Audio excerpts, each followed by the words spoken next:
And at some point, the credibility will decline to such a degree that they will have to reattach currencies to gold, some external governor on the worst of human nature, and to reestablish that credibility. Gold is obviously the choice after thousands of years. It will be the choice, or will be part of that solution in some way. You're listening to Kerry Lutz's Financial Survival Network, where you get valuable information you just can't find anywhere else. To thrive in today's trying times, you need the Financial Survival Network, now more than ever. Go to financialsurvivalnetwork.com and get your free newsletter and gift. Financial Survival Network, now more than ever. And welcome. This is Financial Survival Network. I'm your host, Kerry Lutz. Well, in a couple of weeks, actually on November 2nd, I am heading off to New Orleans to go to the New Orleans Investment Conference. Been there a number of times in the past. I think the last time I was there was a couple of years ago. But being that the market, what's happening with precious metals, everything else, I felt I had to go. This is the year. And with us is the founder and the guy who runs it all, Brien Lundin. And if you're interested in the New Orleans Investment Conference, a real simple URL, neworleansconference.com.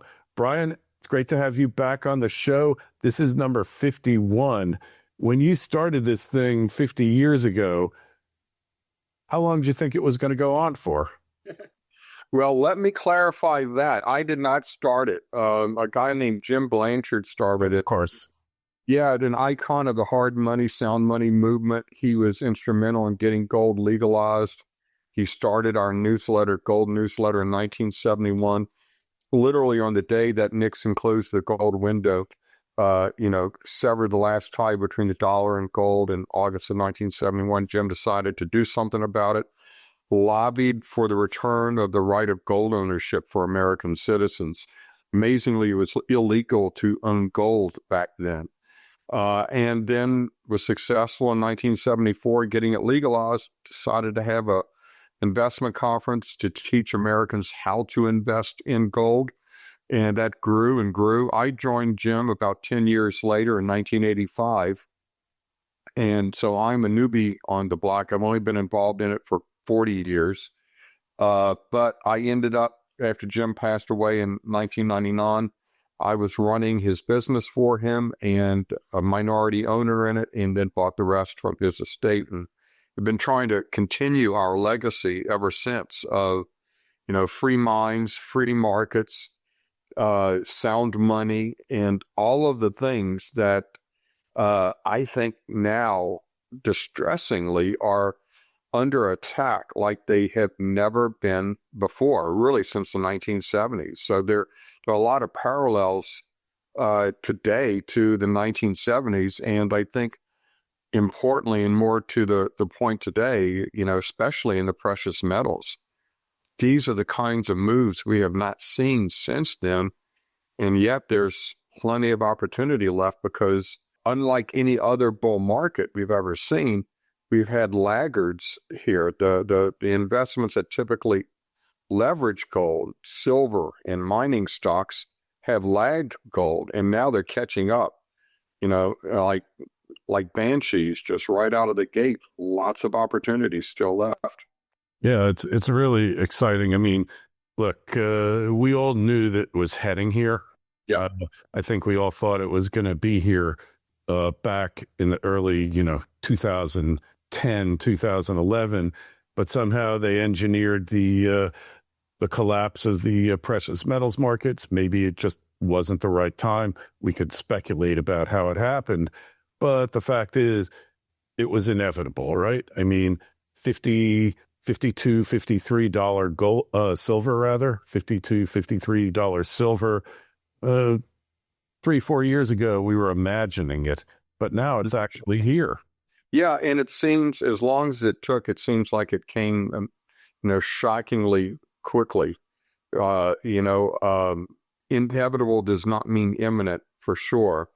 And, like Hemingway wrote, how did you go bankrupt? Slowly at first. Yeah, this was, we knew it was happening. If there's one critique I would make of the people in our, today's version of the sound money movement, the people who are out there looking at the extraordinary things happening that really aren't ordinary, aren't normal, and projecting them into the future, is that we're probably a bit early. We see what's going to happen. The timing is always the tough part of it all. But trends that are inevitable will inevitably reach their end and their ultimate destination, and that's where we're heading now.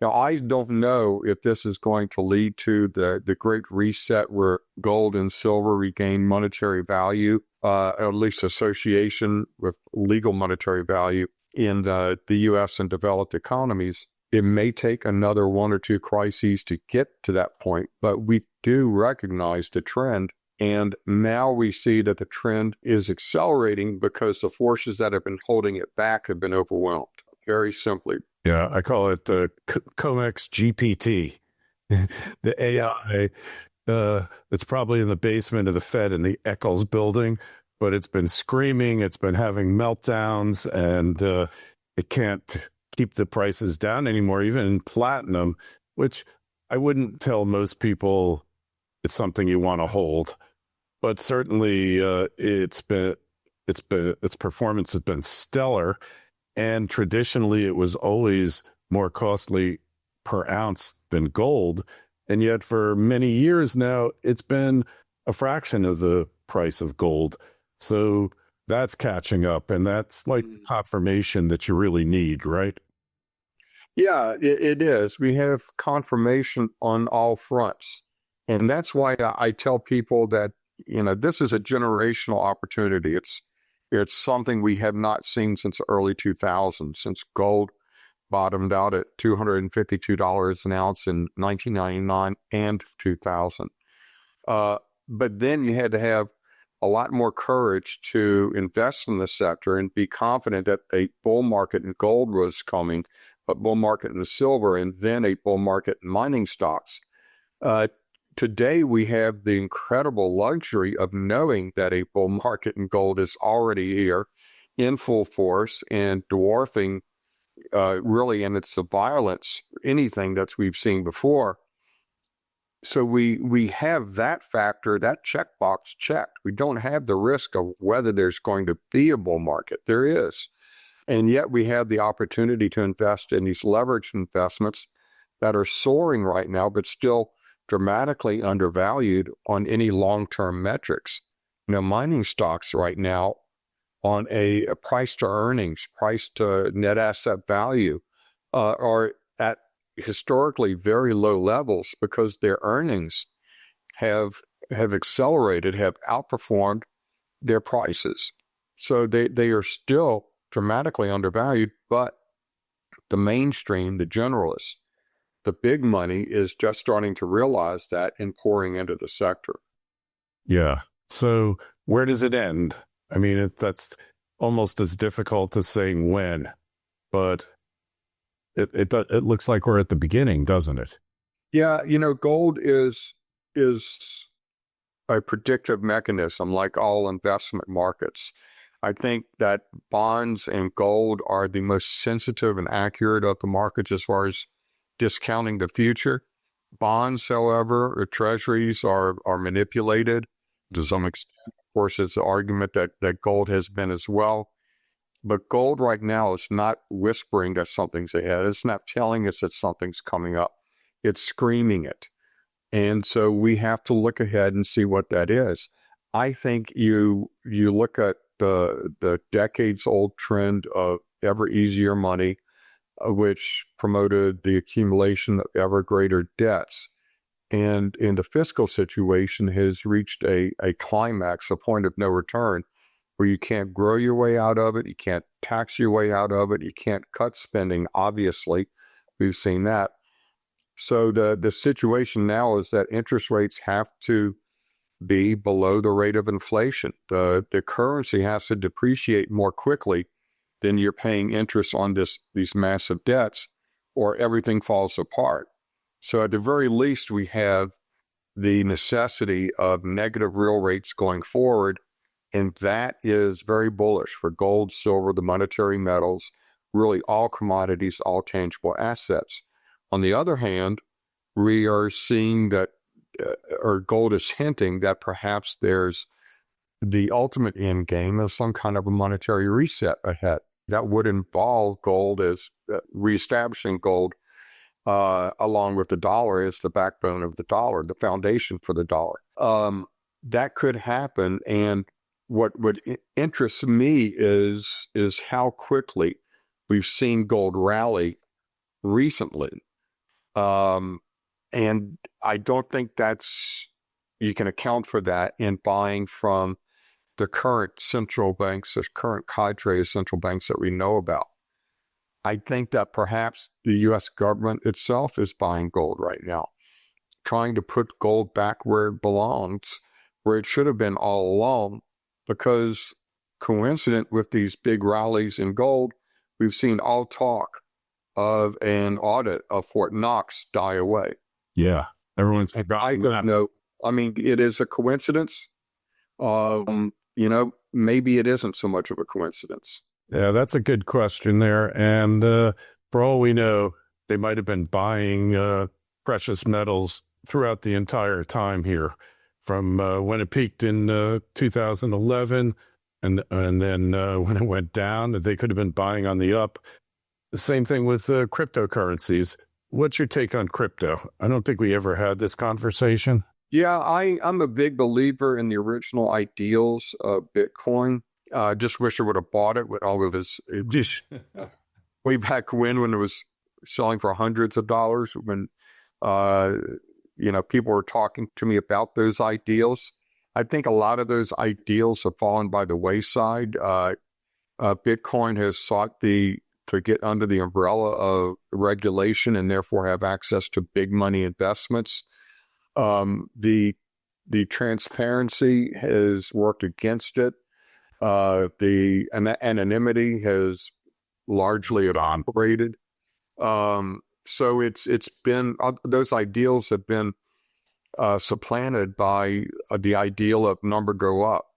And even the Bitcoin, the most avid advocates of Bitcoin talk about it in dollar terms, whereas if they were true advocates of the principles of Bitcoin, they wouldn't care about what it was in dollar terms.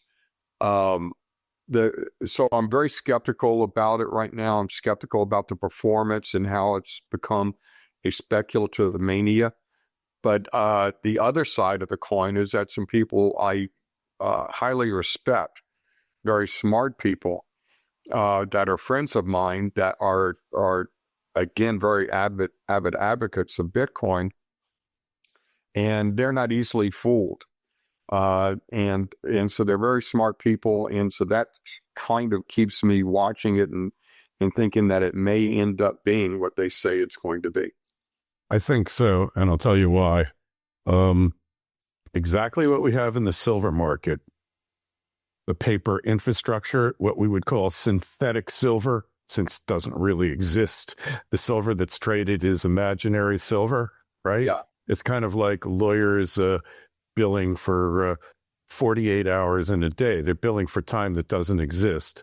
And that's what the synthetic market for silver and for Bitcoin is like.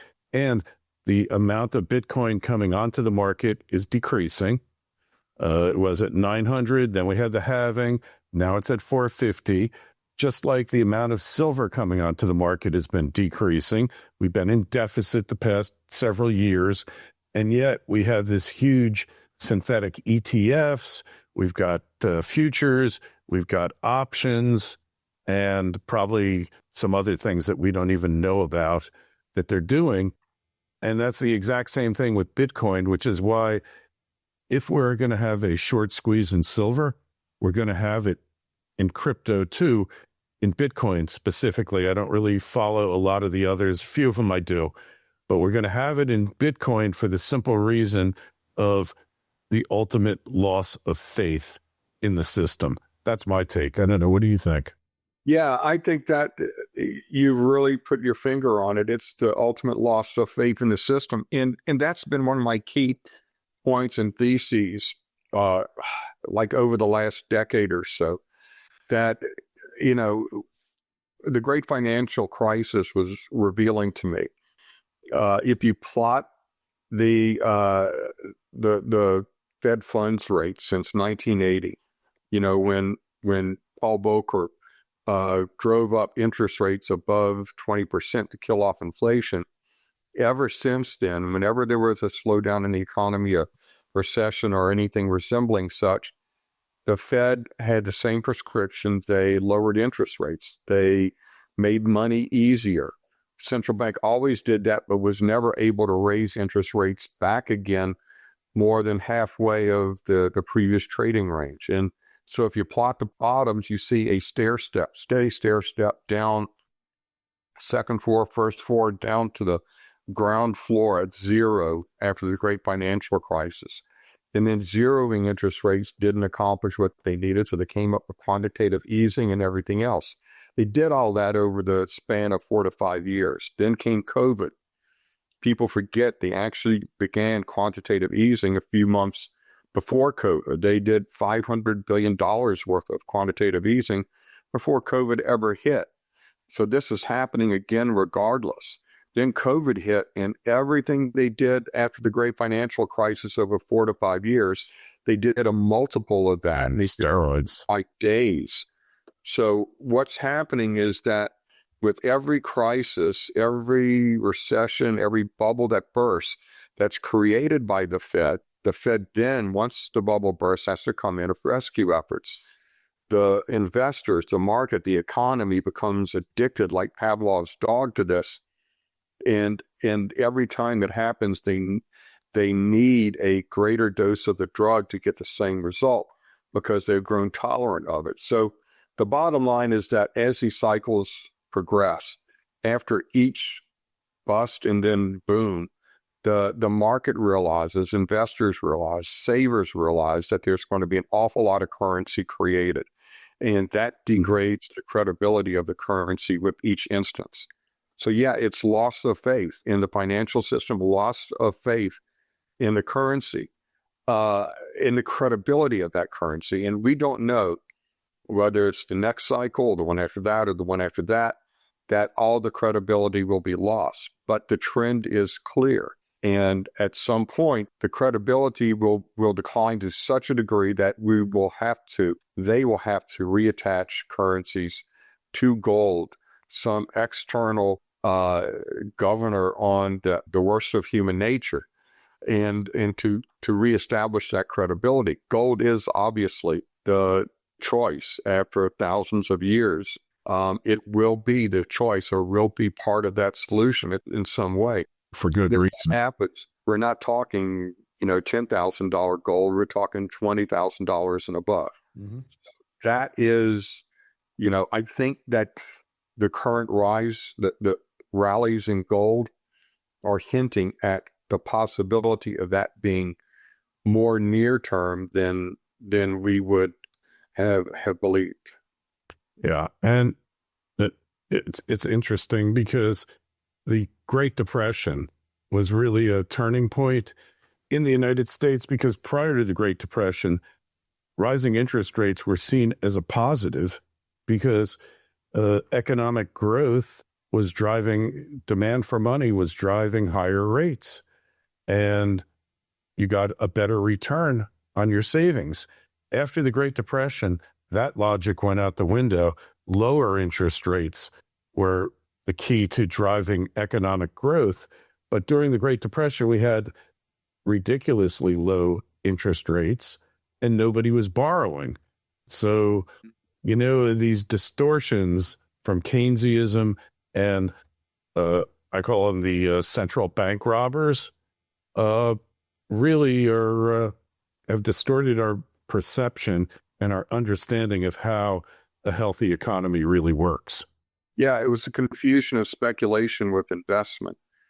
As we know, the 20s was such a period of red hot speculation, and so the central banks were essentially created to keep the party going. But it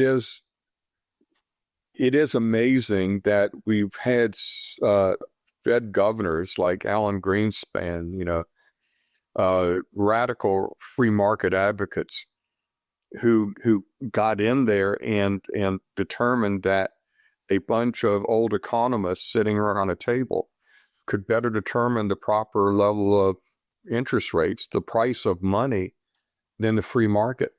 And that's amazing to me. And nobody ever addressed that in Congress except for Ron Paul. And he was, laughed off as a kook. So true. So true. So, maybe the classical economists knew a thing or two. Certainly the Austrians did. But for so many years, the Austrians have been in disfavor, even by our social media platforms, which routinely suppress any mention of Austrian economics. Hard to believe. Even the Mises Institute their YouTube channel is being throttled. They got hundreds of thousands of subscribers.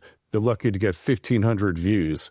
What does the establishment fear about free markets and Austrian economics and a move away from monetarism? Is it a loss of power? What does it mean here? Yeah, I think it's power. I really do. I mean, I don't think there's money to be made from that. But it is the meritocracy, the elitism, that sense of power. I don't think, I used to laugh at deep state conspiracies, and then it all proved to be true.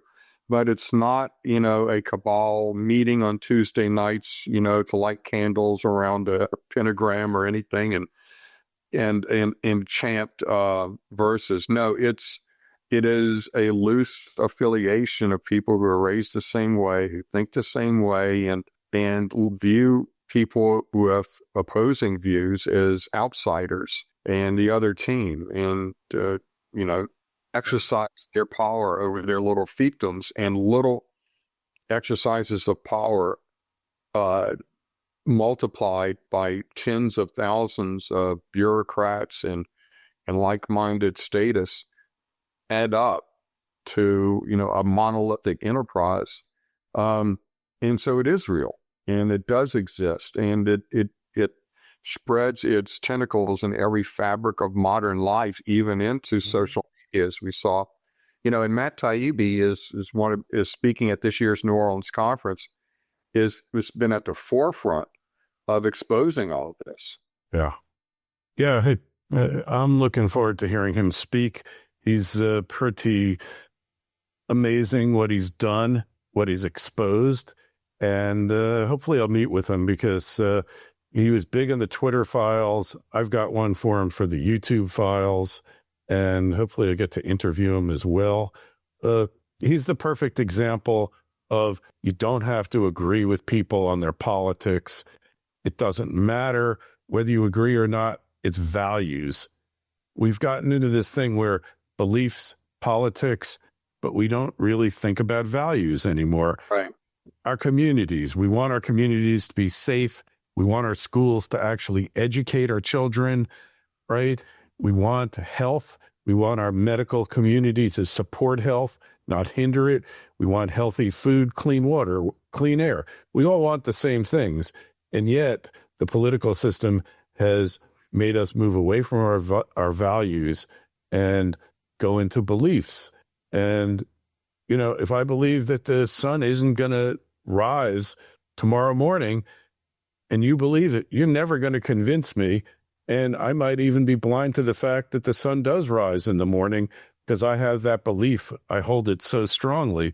But if we talk about values, all of a sudden the whole equation changes, Yeah, that's a great way to put it, and the ability to have polite disagreement and intelligent discussion is so rare these days. And yeah, Matt is a prime example of that. He was a lion of the liberal left for so long, and yet he was never a member of any team, and they didn't realize that he was not a member of the team. He was always working for truth, and sometimes that truth is, painful because it's based on your side, as it were, that the errors are being pointed out. And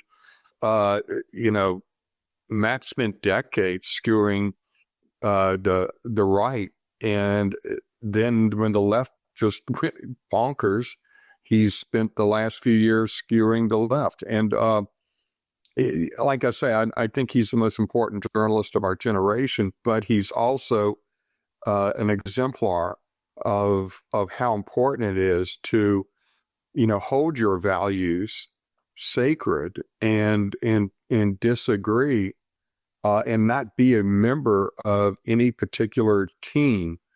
Even if the members of your team, or what should be your team, you still have the right to criticize them and point out their failings, and not just accept it because you don't want to give the other side a victory. So, yeah, things have gotten so polarized these days. It's amazing. It's why I've steered clear of a number of politically oriented speakers at my conference in recent years, because, you just piss people off. Somebody's going to get angry, and it's crazy.